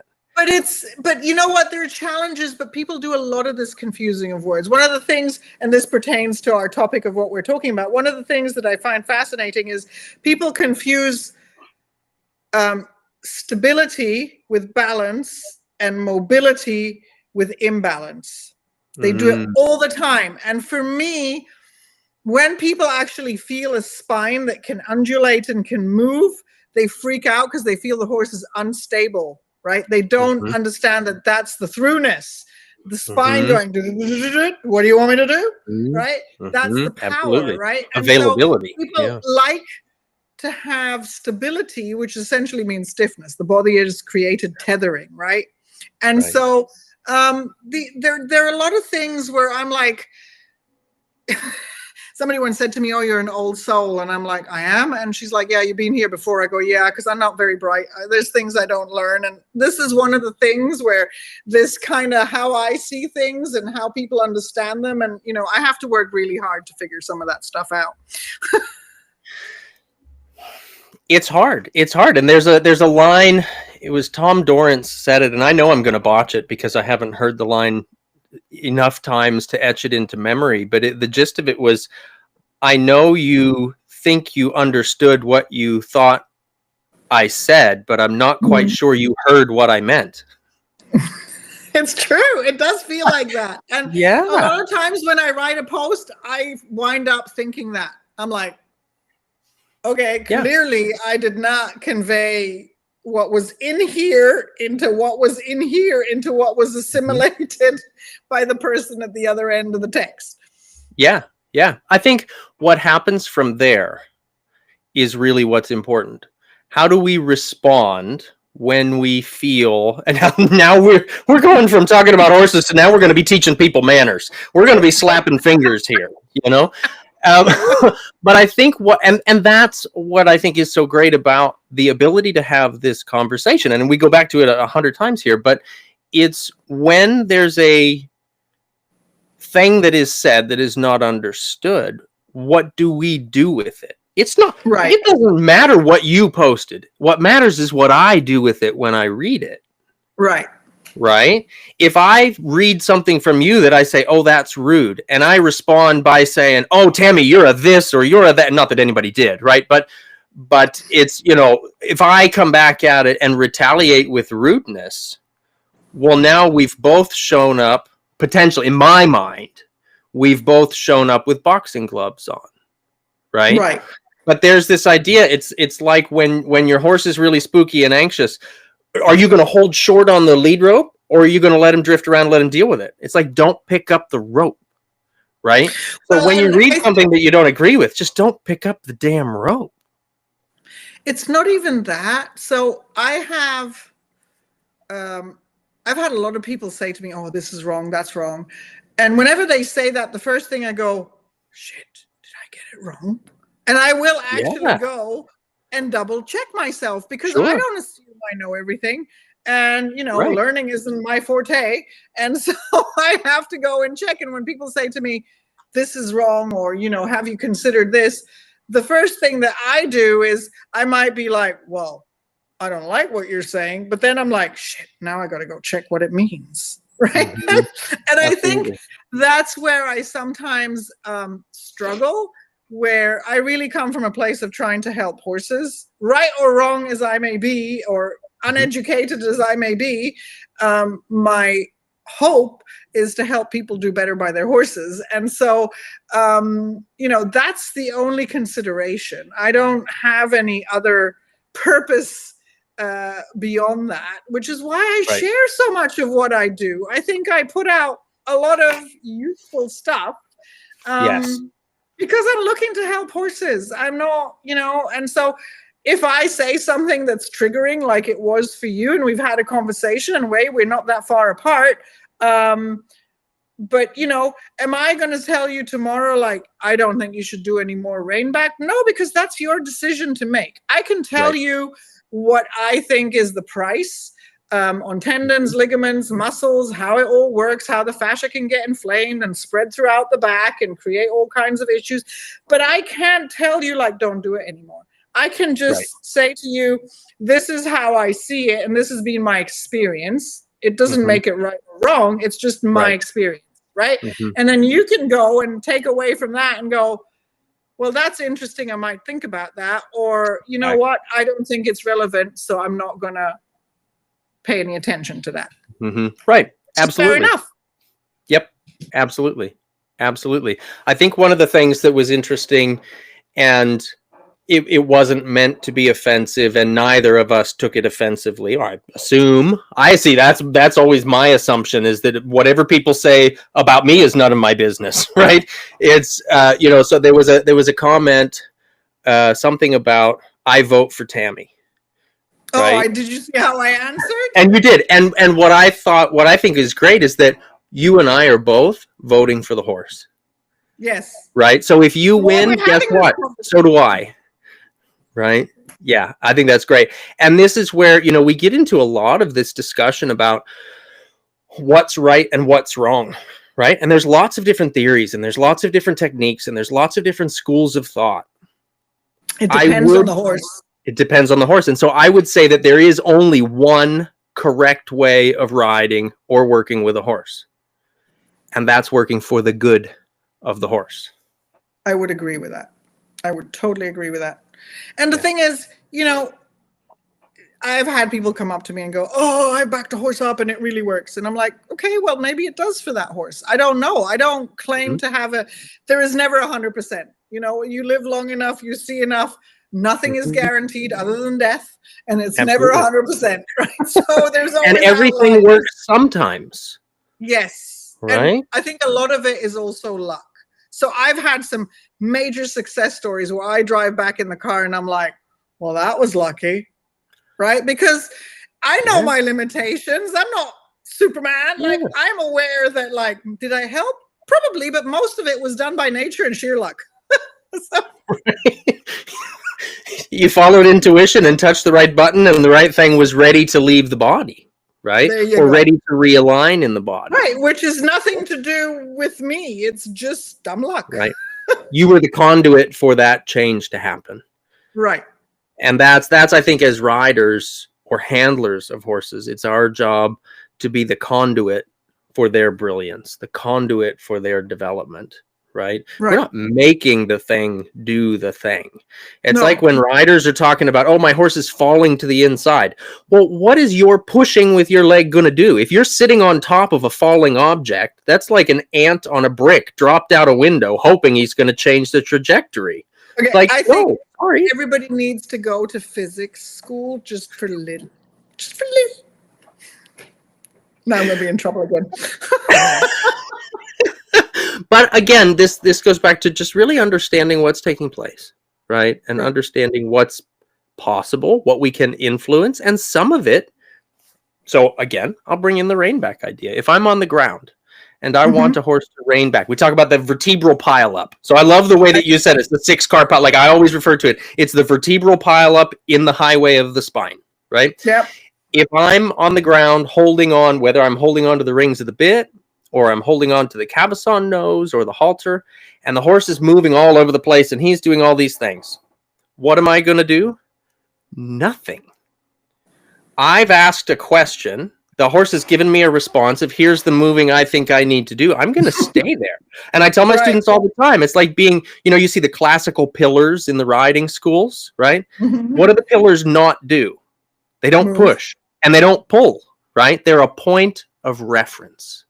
And when we ride or when we work with a horse on the ground as a point of, when we are the point of reference, it brings to the horse an awareness of where they are out of balance and where they are oftentimes where they are out of alignment. And sometimes they need to move in alternative ways to whatever the movement is we asked to sort that out. Right. Now, I'm not saying if you pick up on your left rein and your horse dives out the right shoulder and takes you out of the arena, that we're not talking about the same thing when that's the case, right? We're talking about when we're asking the horse where they are posturally, you're giving them another system of feedback, right? Like when we talk about our own sense of balance, right? We have our balance, based on the horizon, based on the floor, right? That we're in contact with. We can give our teeth, the TMJ and all of it. Yeah. Shelf provided by your teeth. Exactly. And so if we can provide yet another, through our aids, yet another point of reference for the horse as to where they are in time and space, that's where the learning happens. Because you're not shoving a prey animal around. You're not forcing it. You're not pushing it. You're giving it the awareness of its own body. So now you are the conduit for them to do whatever the work is or whatever the exercise is that they can then develop because of you rather than in spite of you. And that's what I think is really important. It's a good way of putting it. Yep. Cool. All right. Well, Tami, this has been so much fun. Thank you. I do have a couple in all of our podcasts. Go for it. There we go. Well, do we have questions? Okay, well, let me see. There's been some folks talking in the chat about the questions, and we started this conversation before we went live with saying Tami doesn't want to see the comments. She doesn't want to see what people put in because there's too much going on, and there's been a lot going on in there. There's about 8,000 comments, not really, but there's a lot going on in there. So if anybody does have a question at this moment, if anybody has a question, go ahead and put that in the chat here as we are. And I'm going to pull out, I printed out a couple questions here. And these, of course, these questions that I printed out are going to go back to your original post. Okay. And I'm going to take out the parts that at this point aren't suitable. Okay. So one person asked that you mentioned kissing spine in relation to backing up. Yep, because of our pileup and our lack of tetrapodal motion. And then what happens with the car pileup is there's local inflammation of the tendons and ligaments, which infects the fascia, and that spreads like wildfire. And so the spine then becomes stiff. Fascia loses its elastic recoil and its glide and viscous properties. And so over time and repeated application, that's what we get, because we have to remember as well that the lumbar spine is the counterpart for the cervical spine. So if you have a 5-car pileup or a 6-car pileup at the lumbar, it's going to lock up the cervical spine because it needs to balance out what's not happening here. Yep. So she carries the question deeper, and I think, in my mind, part of it you just answered with the stiffness in the back. If this is a link, why do we see so much change in the spines of race horses who have rarely, if ever, been asked to back up? Now, I'm going to say I've seen enough of those horses work to know that backing up is sometimes from the handler's position used as like punishment for forward, shove them backwards. Where my mind went when you were just answering that question is the stiffness in the back for those horses that are taught to lock into the bridle, lean forward, and they run downhill like a wedge. Well, they hop up and then they go forward and they do two legs instead of, getting a gait. But you know what? I'm going to be in so much trouble again. Thoroughbreds are not the marker for anything to look at, because if you take a body that's that large and you start it before anything is fused and anything is fixed and anything is strong enough to do it, and you make it run like that, plus there is a genetic disposition. Many thoroughbreds, because we've inbred them like royals, right, have curved spinous processes. And so for me, whenever anybody does a study on a thoroughbred, I'm like, it's not fair for horses, because they're just so manipulated and so overworked at such a young age where everything is so fragile that I feel like making any comment on that and comparing it to a horse that was started at like 4.5 and was taken, through the correct steps is like not really an equal comparison in my mind. Absolutely. And I think there's also a mental component in with that, right? Yes. However they're started. Like if you wait to start a horse until they're 8 years old, but you start them with stress and tension, you didn't do that horse any favors. No, but structurally they're going to be a little bit more sound. I mean, stress is a major it just changes so many things. Like I've been reading a little bit about this, and I hate chemistry, but it's part of it, about that kind of cellular tension and what happens when we have stress and how that affects the quality of the tissue, how the cells work. Stress is the killer for all of us. I know it's necessary, but yeah, it's bad. Absolutely. So Karen posted a comment in here, and I'm not sure if it was based on our conversation or based on some previous comments that were made in the discussion, but I'm going to pop this up here because I think it is a great thing to point out here for everyone to see. It should be and it doesn't look like it's going to let all of it show up on the screen. So what she said was, don't confuse not listening with the time and experiences it takes to integrate new information and movements. Being watched while taking in new information and being asked to execute it is hard. Give them some grace, please. And I love that. I think that's really important to think about. And it's something that I think for horses and for students, I tell all my students, like, you got permission to suck at this, right? Anything worth doing is worth doing poorly until we learn how to do it well. See, and I do that after I go, no, don't do that. And so sometimes I'm not very good. I'm not always very good at doing that. And the people, like, it's really funny. The people that have been with me long enough are kind of like, oh, she's yelling again, right? But the people that are new, I sometimes forget. And like one of my students has to go, you're being mean, calm down. I'm like, okay. Like that's Camilla funny. does this, she'll stand behind me and go, ping. I love it. I'm always very graceful, I will admit. Afterwards, there you go. I'll be like, look, I'm really sorry. I'm just blah, blah, blah, blah, blah. But when they're doing it to the horse, because I see the horse's expression, I'm like, no. Right. Yeah. What is it? Eckhart Tolle says, the first step to being in the now is finding out afterwards that you weren't. Right? You're on your way to fixing those things, Tami. It's all good. It's all good. Not everyone is born Buddha, right? Nope. That's why it's such a big deal. Stand in that line. I love it. So a question here coming in from Lisa, and I haven't read through it before reading it out, so I'm hoping it is a question. Can we as riders gain access to the diaphragm to help the horse to breathe better? And also the stabilizer muscles, can we gain access to them as a rider, or maybe we need to get access from the ground first? So this is why the hind limb hammock is so powerful, because it does the tetrapodal motion with the diaphragm, because the diaphragm goes into the psoas that go into that iliac fascia and go down into the femur.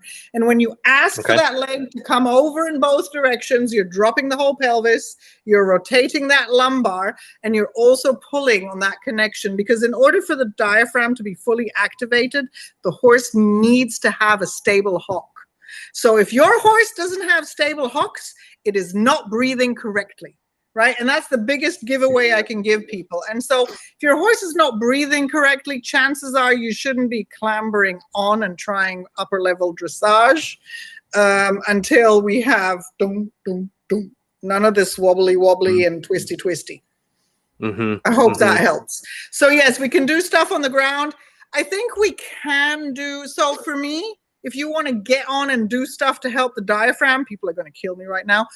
Just canter. Find a hill. Point. I knew you were going to say that. Based on the conversation we had last time, I knew you were going to say that. Yep. Go. Just go. Because when they start to cough and breathe and snort and do and just find a hill. Suck up.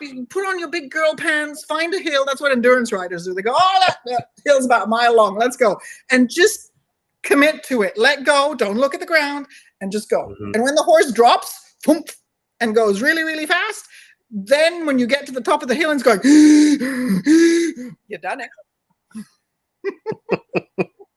Can I give an alternative? Go for it. I'm not saying that won't work. I'm saying if you don't have your, as Tami said, your big girl panties, if you don't have those to put on, because I don't always. What I would suggest as an exercise, and I do this with my students a lot, is if you're riding on a circle, hold your inside leg on and don't push, but hold it on. And like when we talk about the palpation hands, right? Feel what your horse is doing. And what I like to do is wait with that leg on and circle as necessary until you feel your horse Yes, the snort is huge. The cough is huge. It just means that they're going, oh, well, I need a little more air. I got lungs. Yes. And oftentimes if it's a past life experience, past training from the horse, they will often hold their breath as self-preservation in response to the rider's leg, or in response even to a rider picking up on a rein. So when that happens, I try to really be aware of it. Is my horse breathing? And so if I touch with a leg, and I'm talking touch because I'm the laziest rider on the planet. I will not squeeze with a leg. No, that's the cool thing. The lazier you are, the better the horses are for you. 100%. And the more you can feel. So when you talk about building awareness in those riders' hands and in their seat, it's the awareness. It's the feel, right? It's the being late. Like I joke, that's going to be my next t-shirt, is laziest rider in the world, right?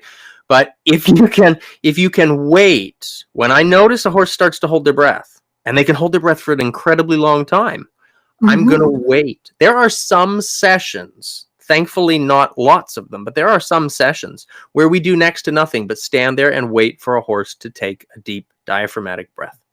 That's a lot of pressure, just standing there. A lot of riders struggle with that. I find it fascinating. I've fallen in love with the process. Oh, okay. Yeah.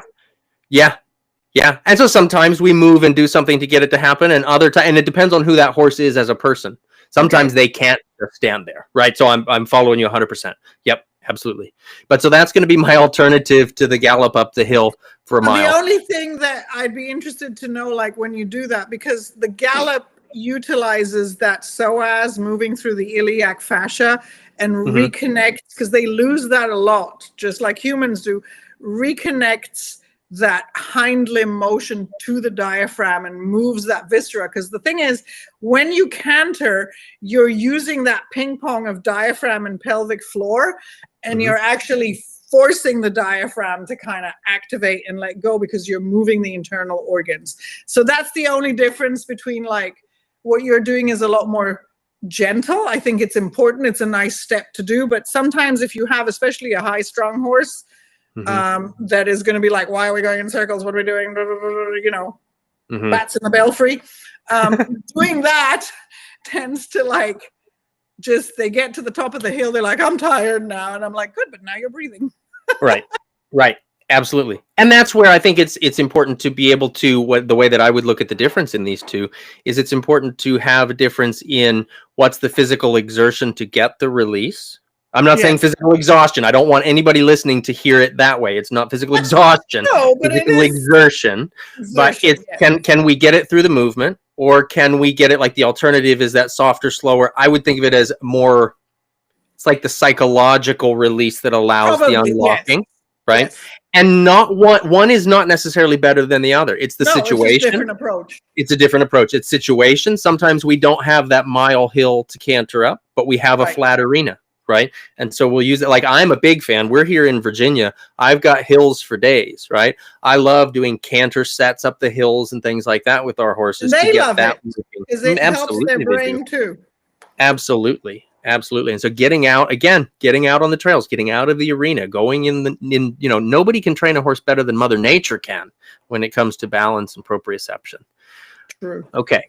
A comment from, this looks like Clara. Does Tami have a favorite exercise or movement that we could or should do in hand or under saddle? And she ends that with, give us some candy. Do your hind limb hammock and make sure to iron your thoracolumbar fascia. If you do those two, you're going to be able to activate. You're basically allowing the tube to come to life. You're offering the horse everything that is necessary for the tube to come to life. I think both of those are available like on my website. Some of the videos don't work for some reason. I need to get my tech support to go and check it out. But I know the hind limb hammock, I put it up recently. That is like the cure-all. Like you say, the rein back is the cure-all for everything. The hind limb hammock is the cure-all for everything. Everything. There we go. Because it goes all the way up to the sphenoid and it totally changes like that rotation and it sorts out the pelvis and it does the sacrum and it does the whole thing. 3 frames and a diaphragm. There you go. I love that. That's fantastic. Candace has asked the question, it's just gaited horses, ? Oh, Lord. Okay. Gaited horses. So I've done enough endurance rides where I've stood with Chuck and a gaited horse will come along and I'm like, because normally I do the heavy breathing and he's like, he's been doing veterinary medicine as long as I've been alive and he'll turn around, look at me and go, right? And so when a gaited horse comes along and I'm like,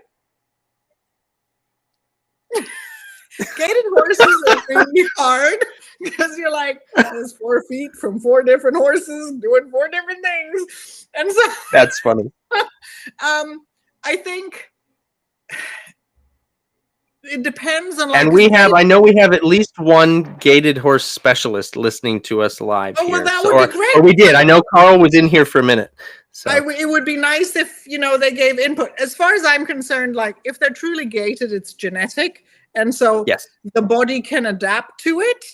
And I'm assuming the respiration is the same. I think I've only ever treated 2. I don't have a lot of gaited horses. And when I do see them, I kind of go by what Chuck told me, which is as long as everything moves kind of in the same direction in sort of symmetry, we're good.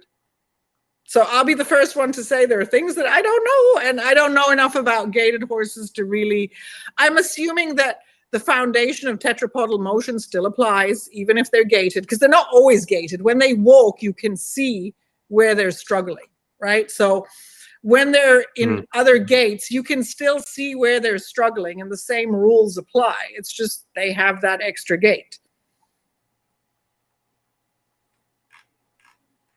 Okay, there we go. I'm going to scroll down here to our other question. I hope that was helpful. And like I said, I know that Carl was listening here for a moment. So if you're nice. On here still, and like I said, I don't know enough about gaited horses to have the nuances.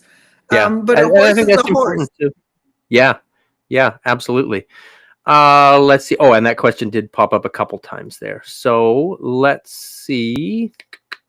Where am I at here? Okay, I'm just scrolling down through our questions here. One comment, and I'm not going to try to say the name, but I'm afraid I'm going to say it wrong. But the comment is, I loved seeing more people watching this live than AGDF. And if I understand AGDF as the acronym, that is the Adequan Global Dressage Festival. So if we had more live watchers than that, we're doing okay. On my phone over here, it popped up that we have 1,000 people watching us. No, really? So that may be how many people have just skipped through, because for whatever reason, when they changed this platform right now, it's not giving me an actual number. So anyway, this is great. No pressure. No pressure or anything there, Tami, but you got 1,000 people watching here. So, Stephanie came in with a question. Backing a few steps at a time has been suggested to me for an EPM horse with wobbly hindquarters. It sounds like other balance and strength issues may need to be addressed first, though. Is this correct? Okay. So, whenever EPM is, a neurological thing. Right. And so when we have a wobbly hind, it's because the telephone line is so long. By the time it gets to the end, it's like, right. So the timing takes time. For me, if you're trying to create proprioceptive awareness, I think backing up requires so much coordination that if anything, it's just too much. Like, I don't think you're getting the finesse, because for me, when I think about proprioceptive awareness, like how many joints are in each leg, right? You don't know which they're aware of and which they're not. Are we talking about left or right? Is the pelvis sat on correctly? Chances are, if the horse has any kind of dysfunctional motor pattern already, that they're not moving at an optimal or at a correct way. And so by backing them up, you're just reinforcing the dysfunction, in my opinion. You're probably going to have stifles that are carrying the load, and hocks that are like doing all this. That is not going to help the horse. So for me, I like to actually take joints through a range of motion. I do a lot of the horses have a bigger cerebellum than humans. They have way more proprioception, they have way more coordination, and they have way more balance. And so when we start to touch and just bring awareness and then lift the leg and put it back down. So one of the biggest proprioceptives is single leg loading. So lift the leg, hind limb hammock, let the horse load it again, ask for the other leg. The balance and the reloading after a period of total unloading helps that proprioceptive awareness. I think once the horse is stable and balanced, if you want to test drive how well you've done and you ask for a couple of steps back, that's great. But the thing is, we always think that we're going to strengthen things, but like the meniscus isn't getting strengthened. The ligaments and tendons aren't getting strengthened. The lack of synchrony in the muscle firing, because they're out of sequence, isn't getting strengthened. The back is then going to lock and be stiff. So what are we teaching the body? We always have to assume that when we want to teach the body something, what is not happening? What is the body protecting? And where can I come in between that in order to help the body see what it's missing and sort of reconnect with what it's missing? I think that's really important to think about. And one of the things, this is coming up, we had a question pop in about strengthening stifles. And so this leads me to think about, I heard Jack Ballou talk at one point about strengthening stifles or issues with stifles. And she brought out a really great point that sounds like very much what we're talking about right now. She came back with a question of, is it pain? Is it instability? Is it lack of strength? Or is it dysfunction? Because those things could all be like, you could have a different answer. My horse is weak in the stifle. Is it because he's painful in the stifles? Is it because they're all going to follow from each other? They're all going to follow, because if you don't have, so the way it works is when a horse takes a step, there's force closure of muscles that close the ilium over the sacrum, right? That femur comes in under that ilium as a stable loading pillar, which then the horse lifts up from, right? That's what we're looking for. But if you've got instability. So if you have, most horses, like I said, will have one femur that's restricted in how much extension it can do and one femur that's restricted in how much flexion it can do. And so they have different, one is internally rotated, one is externally rotated. Those patellas are going to sit differently, right? Within that tension pattern. Those hocks are going to be affected because of the reciprocal mechanism by those tension patterns. And so when we do this, maybe we're helping one, but the other one's paying the price for it, right? And so did the meniscus that's not able to move correctly get the memo that we're strengthening muscle, right? Did the stifles that the talus is now, the hock that the talus is now a little shifted on that groove, right? Get the memo that we're not 100% level, so we might be squeaking all the way back and down. So it's just, if we're going to strengthen something, we have to come from a point where everything is stacked and stable and loaded. Otherwise, we can't even begin to start the correct sequence. And so I think, it starts with instability because of compensation, right? And then that leads to wear and tear, which creates more pain, which then to some extent creates sensory inhibition, because if there's so much pain, the brain is going to cortically smudge that area. And particularly for a prey animal like a horse, right? Because if they appear lame, they're going to be the first ones picked off from the herd by the predator. So they hide lameness for a living. Right. And so by the time that we catch on, it's been going on for a while. So it might already be in the field of chronic pain. Now you're like, this is why people go, I don't know, I've looked at this. So it's $1 million pony and we still don't know what's wrong with it, because generally there's a lot of chronic pain that happens as well, particularly when we look at the back. And so I think we need to look at all these things. This is what I said. When I say don't do it, it's because I have a litany of of things that we need to consider. And so if we haven't considered those, is it a good idea? And I think that's where, as Jack said, is it a good idea? Do we really know what's happening when we're doing these things? Yep. That's awesome. I think one of the things I try to think about all the time is that whether we're working with a horse on the ground or under saddle, all of the work that we do with a horse is body work, either to the benefit or to the detriment. Yes, right? Motion You're never is lotion. not having an influence. Yeah, motion is lotion. Motion is lotion. Absolutely. Okay, so we do have a little bit of an update. Anne posted that when she posted this about 5 minutes ago, there were 81 people watching the AGDF right now, and my phone refresh tells us 1,102 people watching. Yes! So we win. We're way cooler, at least for now. Anyway, so this is really great. Put your little thing that you sent me this morning out with the honey badger and the Teflon. Oh, I don't know that I can find that. Oh my goodness, this is hilarious. I have to show it to people because that's I wonder if you can share your screen from that. No, so we were joking about going into this as if we were going into like an AFC fight, and we said that Tami was the honey badger and I was Teflon because things just slide right off me. So I love it. So she just showed you on the screen right there the little cartoon that AI put together for us, the honey badger versus the Teflon pan.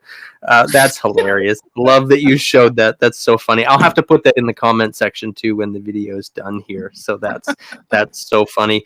We've been told now that we are way cooler than AGDF and we are way geekier. I love it. Okay, and Camilla has asked me, Patrick, how far in the education is the horse before you back him or her up as part of the training? I start it with the first interactions with the horse. I'm not saying that I'm backing him up, but I'm asking him to be aware of his balance so that he could, if he felt like he was ready. So can I just shout out respect, because it's like 12 o'clock midnight in Denmark and she's still up. That's fantastic. She did make a comment up there in the thread that sometimes you're too enthusiastic when you're teaching.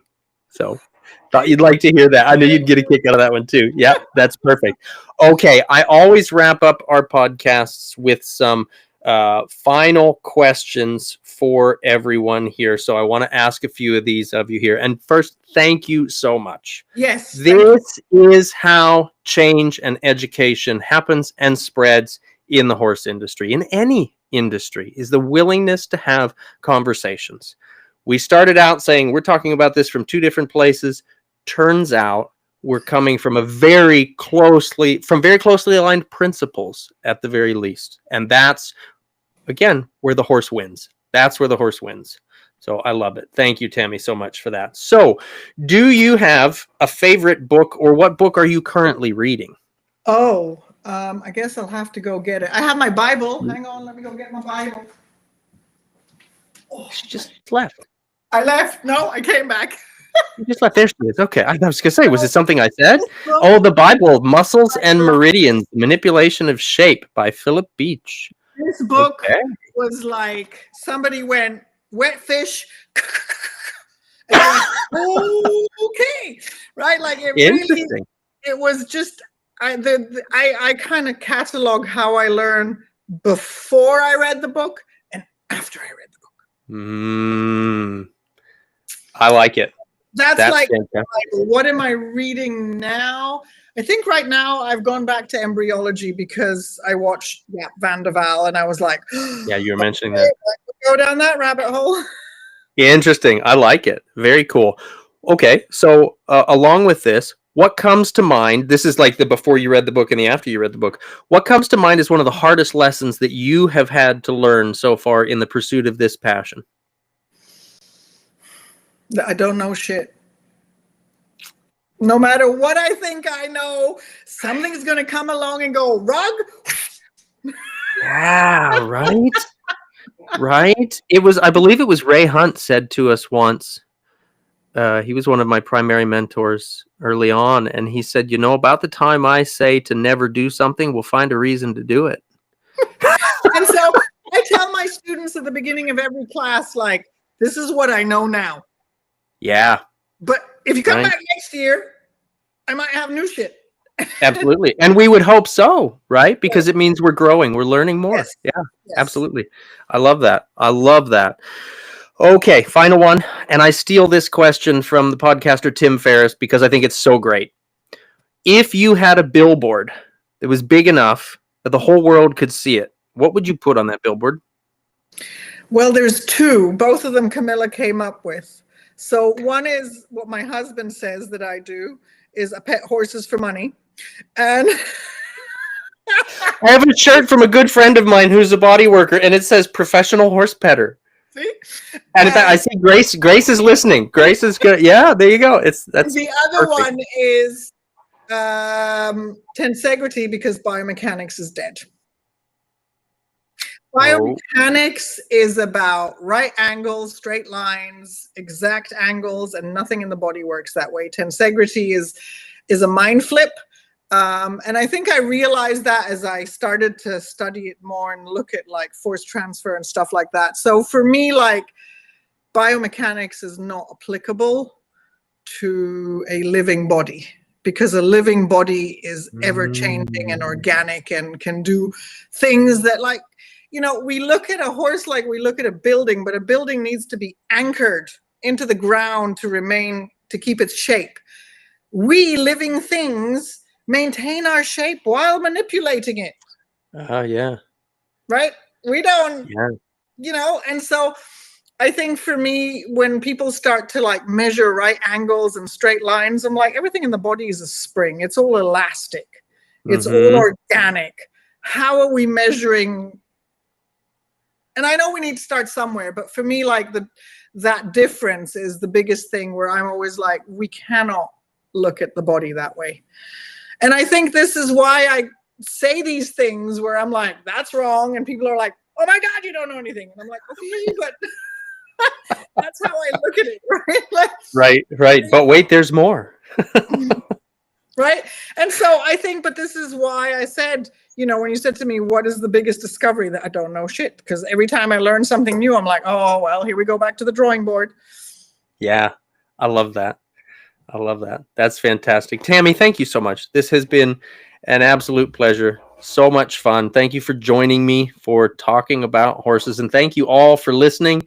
Thank you all for sharing that we were doing this and for bringing so many of your friends to listen. In the future, if I want something to get a lot of traction as a post, I'm going to say that Tami and I disagree on it because that got us a lot of traction. I mean, we did disagree, but that was kind of a hot button. So that's the joke, is if I want these for your students, and it was like just conversation, which is what we did today. But yeah, maybe we should do them. Yeah, there we go. For having me. It was fun. Absolutely. Thank you. And again, thank you all for listening. And those of you who are up late or up early, wherever you are in the world, thank you for listening. And hopefully we will see you again next time. Thanks, gang.